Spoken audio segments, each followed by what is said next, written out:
je suis Denise Dussochoa, journaliste reporter d'images, consultante en communication institutionnelle, lanceuse d'alerte, influenceuse et surtout talibane. Je ne mettrai jamais face à un dysfonctionnement, surtout quand cela concerne le pouvoir de notre frère, mon sang, le président de la République, Félix Antoine Tshisekedi. Maman Fifi Masuka à la barre. Je tiens d'avance à dire que cette vidéo n'est pas un règlement de compte, vu que Fifi Masuka, Richard Mouyej et moi avons servi un même maître et même longtemps. On se connaît en détail. Venons-en au sujet. Comme disent les Congolais, Fifi Masuka une fois, Fifi Masuka deux fois, Fifi Masuka trois fois. L'uranium est un élément chimique de symbole U. Ce minerai que l'on retrouve en République démocratique du Congo avait servi pour la fabrication de la bombe atomique qui fut larguée sur les villes japonaises de Nagasaki et Hiroshima, avec comme conséquence directe la fin de la Deuxième Guerre mondiale, au vu des désastres humains et naturels causés par cette arme terrible. Aujourd'hui, la vente de ce minerai reste très contrôlée par les Nations Unies afin d'éviter au monde une autre catastrophe similaire.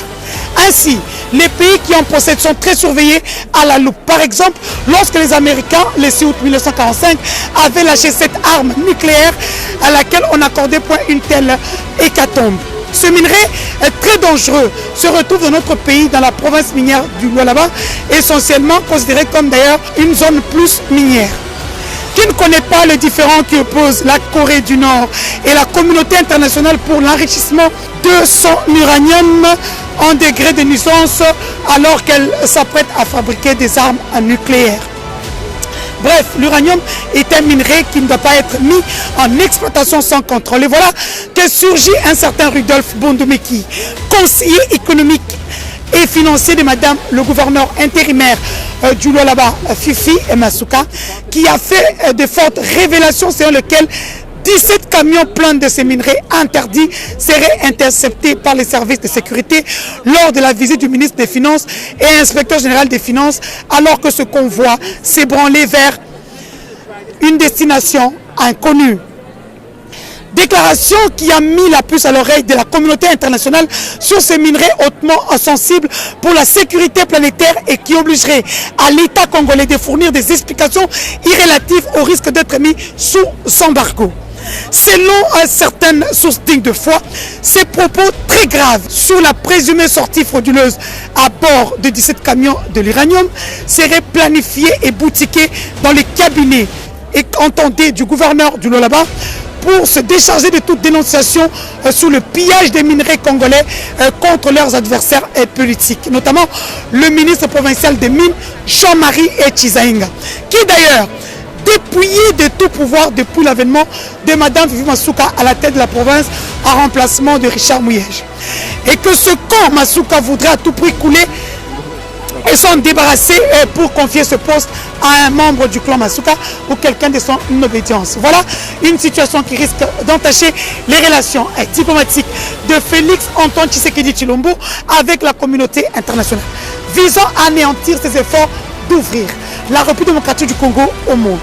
C'est ainsi qu'en vue de récolter toutes les informations auprès du dénonciateur Rudolf Bondomeki, le conseil spécial du chef de l'État en matière de sécurité, mon oncle paternel François Beya, appelé affectueusement F. Thomas, vient d'ordonner au travers d'une note circulaire adressée à la direction provinciale de la DGM Lualaba à appréhender le sieur Rudolf Bondomeki où qu'il se trouve. Et à ce sujet, Madame le gouverneur du Lualaba, qui a non seulement voyagé avec lui dans un même avion, mais aussi surtout qui a payé le passage sur les plateaux de Kinshasa, le passage de ce muezzin, devrait faire diligence pour remettre aux mains de services de sécurité son conseil spécial et communicateur afin d'élucider ce ministère, car selon d'autres sources, toujours au sujet de cette dénonciation faite par le conseiller Bondomeki, un renseignement file entre le TALUS que 3 députés provinciaux et nationaux seraient également de mèche pour salir la réputation de la province, celle du ministre des Mines, et ainsi éclabousser non seulement le gouverneur Richard Mouyej en faisant une pierre deux coups. Ainsi, monsieur le conseiller spécial de madame le gouverneur ad intérim devra s'assumer pour justifier ces déclarations faites sur plusieurs plateaux de télévision à Kinshasa, lesquels confirmaient l'exploitation illicite et exportation frauduleuse de l'uranium, un minerai non commercial de la République démocratique du Congo dans le monde. Reste à la justice de faire la lumière là-dessus. En attendant, Mme Fifi Masuka a été interdite, selon de sources sûres, de quitter le territoire national jusqu'à l'aboutissement de ce dossier gravissime. Maman Fifi Masuka est également appelée à prendre toutes les précautions pour que son collaborateur ne quitte pas non plus le pays. Sinon, elle-même connaît les conséquences. Au fait, puisqu'on y est, voyons l'autre face cachée de la médaille. Après les révélations faites par le fameux conseiller économique et financier de Madame la gouverneure ad intérim Fifi Masuka sur la chaîne de télévision de Kinshasa, ce que nous devons comprendre est si simple. Madame Fifi Masuka est peut-être, je dis bien peut-être dans cette commune, parce qu'elle paye non seulement un ticket d'avion à ses nuisants, qui s'en va passer dans des chaînes de télévision. Nous savons tous que les chaînes congolaises sont payantes pour dénoncer l'exploitation illicite et l'exploitation frauduleuse de l'uranium vers des pays tiers. Ce cri d'alarme lancé par le conseiller Rudolph a été bien suivi, ce qui amène à croire que les dispositions nécessaires prises par le gouvernement central par le biais du conseiller spécial en matière de sécurité qui a appelé à en savoir plus. Le cas frappant est qu'une telle information ne peut être élucidée sans l'implication du parquet qui reste surtout sourd alors que c'est le chef de l'État qui est visé. Allez-y comprendre. Pourquoi ce silence, ou plutôt cette indifférence coupable? Comme si derrière tout ça, il y a un arbre qui cache une grosse et grande forêt. Pourquoi Mme Fifi Masuka, en sa qualité de numéro 1 de la province, envoie son crieur à Kinshasa en laissant passer les 160 camions pleins de minerais et traverser les frontières sans réagir, visant plutôt à mettre à prix la tête du ministre provincial des Mines, Jean-Marie Chizaïnga, alors qu'en province, le gouverneur a tout le pouvoir d'agir. J'en sais quelque chose. J'y ai travaillé pendant 2 ans. Avant que vous vous posiez cette question, du reste, sur la destination de ces 17 camions saisis, il nous vient de sources fiables que c'est plutôt 160 camions track de plus de 80 tonnes chacun qui ont quitté le pays vers l'extérieur avec leur cargaison d'uranium. Donc vous pouvez également calculer la quantité de minerais disparus dans la nature africaine, sans qu'il sache à donner l'ordre de libération, si ce n'est la personne qui crie désormais au loup pour distraire l'attention et faire la fine bouche, mais une grosse gueule pour hurler sur le toit du Congo que Chizaïnga en saurait quelque chose. Quelle est sa part de responsabilité, si ce n'est toute la responsabilité dans ce feuilleton carré? Et des deux, Fifi Masuka connaît qu'une telle négligence peut lui coûter cher, c'est-à-dire son poste de gouverneur, même si elle occupe à titre provisoire, autrement dit intérimaire.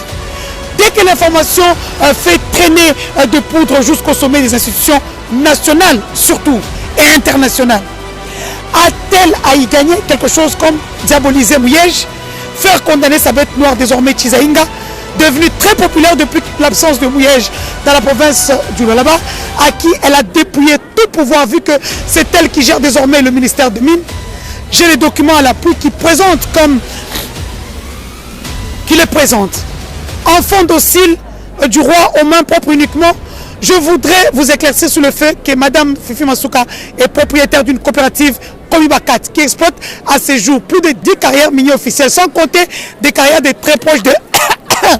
En passant, le fameux Chinois qu'on est en train de traquer a travaillé avec la famille de... Je tousse, je n'ai pas envie de dire des vérités. Pourquoi l'intimider à ce jour?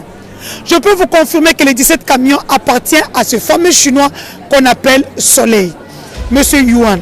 Remettez à ce monsieur son argent, ça ne sert à rien. Les 17 camions qui contenaient des minerais à faible teneur. Et le service le confirme. Le passeport de ce monsieur a été confisqué. Il a écrit au chef de l'État à sans suite. Pour le moment, nous n'avons pas d'investisseurs. Et les peu qui viennent sont traqués et humiliés. Une réflexion s'impose à ce niveau de débat. Sur pression de la communauté internationale, il sera question que Félix Antoine Tshisekedi et son gouvernement de Warrior se justifient. Pourquoi avoir permis cette exploitation et exportation frauduleuse de l'uranium du Katanga vers l'extérieur du pays? Et pour quels enjeux?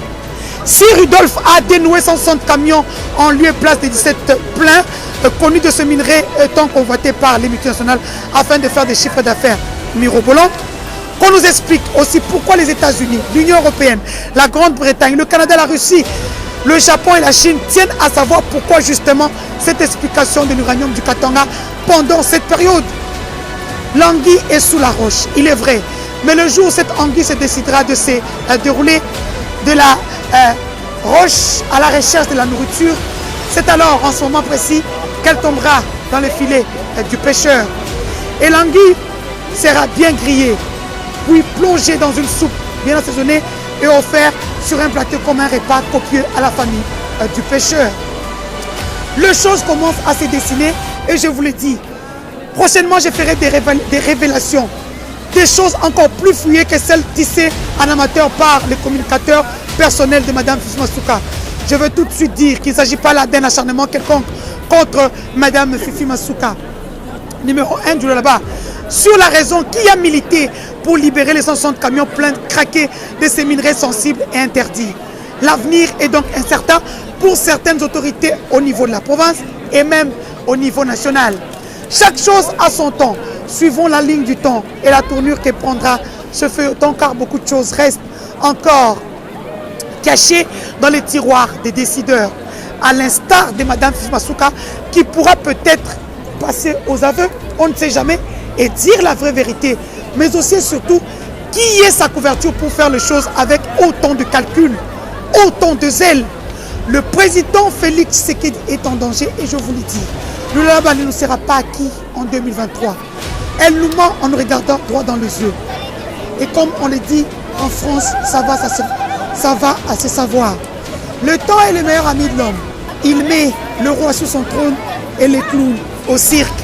C'était pour vous, Denise du Sochois.